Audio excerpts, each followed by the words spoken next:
Hello everyone, this is Rick, and welcome to Astral Club. This episode is 5 ways to avoid becoming an earthbound spirit.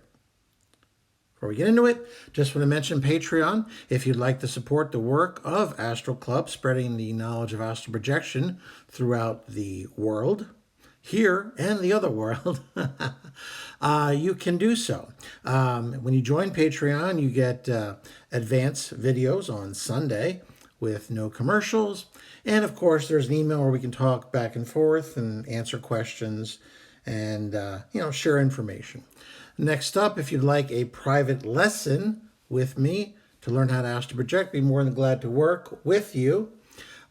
If you're interested, there will be an email in the description. And of course, there is a link in the description for anyone interested in joining Patreon. Now, I know that there is a significant level of concern, let's call it concern out there, about what happens after we pass. Now, people who believe in astral projection, who have done it, are pretty sure that we're not going to become extinct, that we will continue on. And indeed, anyone who's ever listened to NDE or near-death experience videos will find that the experience, for the most part, tends to be pretty pre-programmed. And I've been through some of these steps myself through astral projection. I've flown down the long, dark tunnel. I've seen the light at the end of the tunnel that many of these people who've experienced NDEs have seen.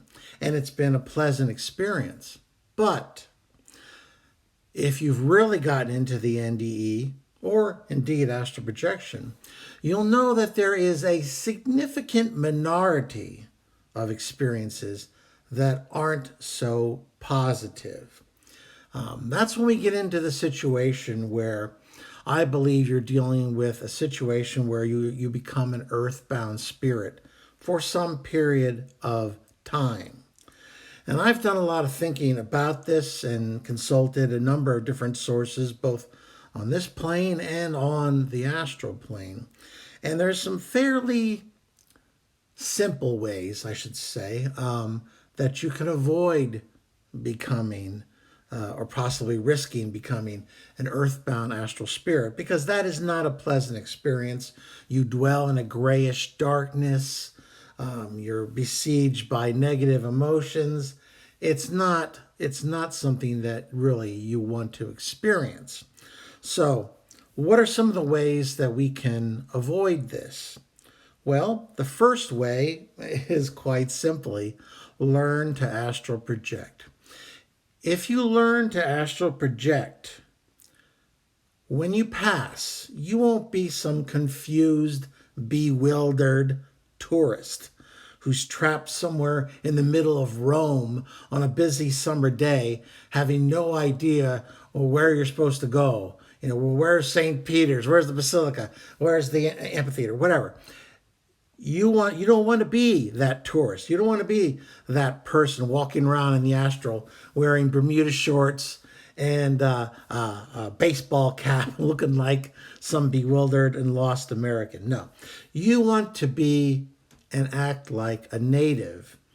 The best way to act like a native on the astral plane is to have experiences functioning on the astral plane, such that when you do pass, you won't be completely confused, and you won't have to experience, that level of uncertainty that can happen when there's people who really didn't think about the afterworld or the afterlife at all, or perhaps had no beliefs in it. And now they're confronted with a situation which is profoundly confusing and more than a little frightening to them. So just listening to this channel, practicing the exercises, reading the books that I've discussed, as well as the many other very worthy channels and information there is on astral projection. So by learning to astral project, you will give yourself an advantage that many others do not have. And that can be a major plus in avoiding an unpleasant stopover in the lower astral. Number 2, manage your emotions.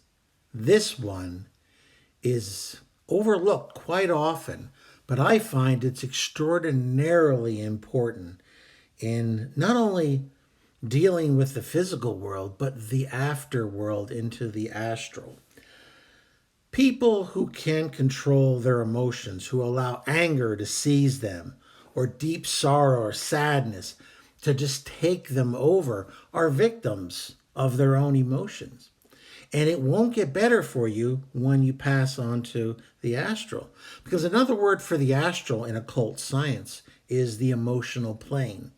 And let me tell you, if you don't learn to control your emotions in the physical, they will run riot in the astral because everything is so much more accentuated. And I've had experiences, which I've told you about, where I astral projected once when I was feeling a little depressed against my own advice. And I found myself deeply mired at the scene of a car accident that I had that wasn't even really that bad. Nobody got hurt. Car got a little banged up, no big deal. But I felt so deeply sad, so deeply depressed. I felt myself mired.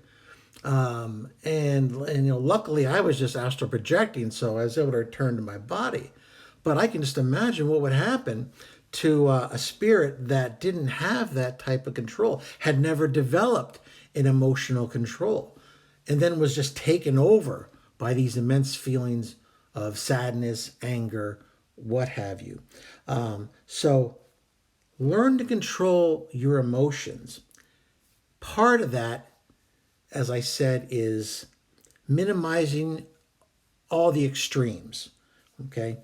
Don't feel deep sorrow. Don't feel great joy. Feel a way that is manageable. Because these deep swings are not positive.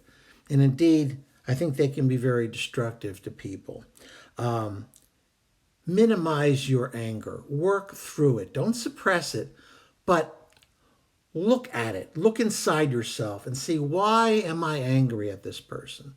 I think if you find that you really sit down and get quiet and examine why you're angry, you just might find that perhaps you've seen something in this person that you're angry at that is also a part of you that you don't like. And so you're projecting onto that person this anger. And you know what? The scientists have told us that these types of emotions are every bit as destructive to us as it is to people who we, thrust our anger upon. So it's not very healthy. Part of letting that anger go is letting vendettas go. Look, I'm part Italian. The word vendetta is an Italian word, meaning, of course, a long-term grudge. These are extremely destructive on the physical plane and on the astral plane. Feeling a vendetta against someone when you pass over and they're still in the physical can bind you to the lower astral.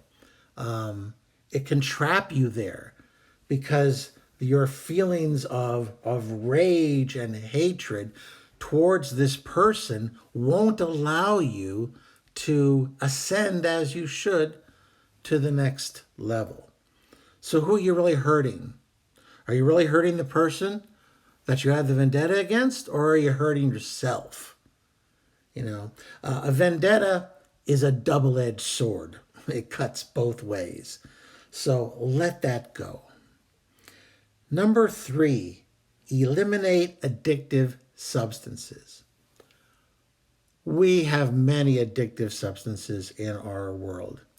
Anything from coffee, caffeine, to alcohol, to a wide variety of drugs that are available legally and illegally in today's Western society. These substances will not aid you when you pass over. Indeed, they can cause a psychological addiction which can hold you to the physical plane. I've mentioned numerous times in the past about bars and houses where drugs are used, that these become meccas of people who've passed on, who are or were addicted to the feeling of being drunk, who were addicted to the feeling of being high. And I'm talking about major addictions now. I'm not talking about a mild one that quite frankly, you forget about over a week and then don't even think about it. No, that's a mild one. I'm talking about a major addiction where it is part of your life, where you plot your life around it. And let's not forget cigarettes.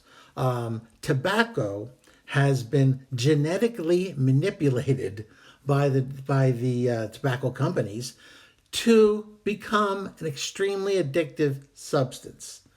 That is not helpful. You you may still be addicted to tobacco after you've passed over. You may find yourself, instead of going on, hovering about places where people are smoking. So I'm not being judgmental here. I'm just trying to share information. So if you can, work towards eliminating or at least minimizing any substances to which you are profoundly addicted, because they will not assist you when it's time to pass on to the next world. And indeed, they could become an impediment. Number 4, clear your mind and meditate. This is a fairly simple thing that everyone can do. But what it does is it allows you to center yourself, to become in tune with your inner voice. It allows you to shield yourself, to remove or at least escape for a period of time all of those subjects and substances that hold you to the physical plane. So when you purely meditate, your mind is free. Get used to that ability and that feeling, because it can be a linchpin to get you out of a lower astral situation. I have shared some experiences again with entities who were trapped on the lower astral, who had gone through their period of misery, and it's awful. To them, it seems like an eternal misery. But eventually, they get to the point where their mind is open enough that I can help them get centered, meditate to at least a little degree, and then allow themselves to discard the remaining physical impediments that had, glommed onto them like a piece of chewing gum on a sidewalk on a blisteringly hot summer day. It's simple, but it's very effective. Lastly, and this is related, this is number 5, this is related to the meditation exercise, but practice sending a clear, non-emotional request for help. Emotion clouds your message. It does not, for the most part, help it. There are some exceptions. But the best way to practice sending a signal for help, in case you ever need to do so in the astral, is to practice it in the physical. And make sure you're in a calm, comfortable state, that any pressing phones or computers are turned off, and that you have some small, peaceful space where you can get centered and then send a clear, straight, uninterrupted beam through your crown chakra into the heavens with a request for help or aid. This is your saving beacon. This is the last-ditch effort, which, should you find yourself either in an astral projection or indeed once you've passed over in a situation where you're not comfortable, this is a way that you can liberate yourself from that undesirable situation. So, those are the 5 ways to avoid becoming an earthbound spirit. If you enjoyed the video, please hit the like button, share it with those of like minds, subscribe if you haven't already. If you have, make sure that bell is on so you'll know Wednesday afternoon and Saturday morning when new videos are posted. Please leave your questions and comments. What do you think about these 5 ways to avoid becoming an earthbound spirit? Do you have any other ones? I'd love to hear about it. And as always, this is Rick, and I will see you on the astral plane.